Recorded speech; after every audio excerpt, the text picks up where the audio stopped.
Welcome to the slop farm. Enjoy the video. You start by verifying prerequisites. Confirm the beacon spawns in this region and enable a long-range scanner. This ensures signals are detectable from distance. Once done, outfit your ship with a 200% signal gain module and set a nearby extraction point so you won't be stranded if the beacon retreats. Begin scanning immediately while approaching the sector.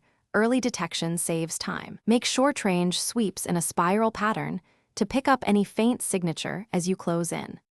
Once you detect any faint ping, switch to narrowband scanning to refine the bearing. This increases resolution so you can lock on.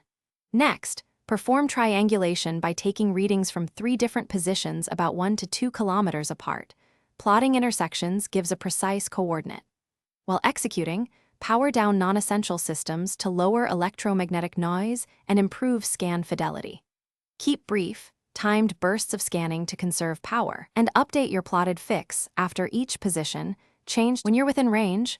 Approach from the beacon's lower frequency side to prevent triggering evasive cloaking. This angle reduces signal fluctuation and increases chance of a stable lock. Move in with short burst scans under 500 meters to force the beacon into a continuous broadcast state, then lock and tag it.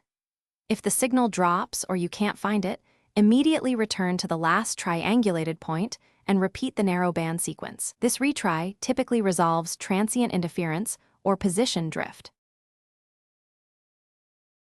Thanks for watching. Consider subscribing if we helped you today.